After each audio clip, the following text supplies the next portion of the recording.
There's a false assumption about science operating here. Science is not in principle committed to the idea that there's no afterlife, or that the mind is identical to the brain, right, or that materialism is true.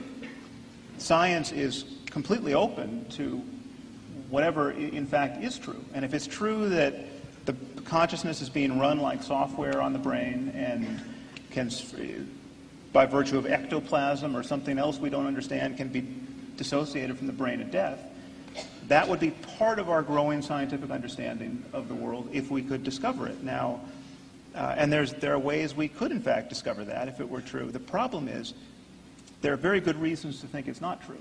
And we know this from now 150 years of neurology, where you damage areas of the brain and faculties are lost. And they're clearly, it's not that everyone with brain damage has their soul perfectly intact, they just can't get the words out.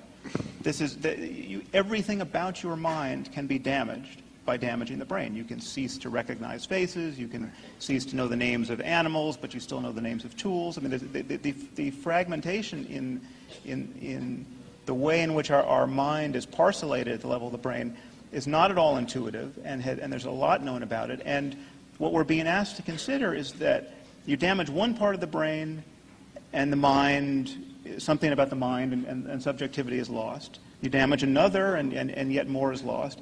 And yet if you damage the whole thing at death, we can rise off the brain with all our faculties intact, recognizing grandma and speaking English. Now,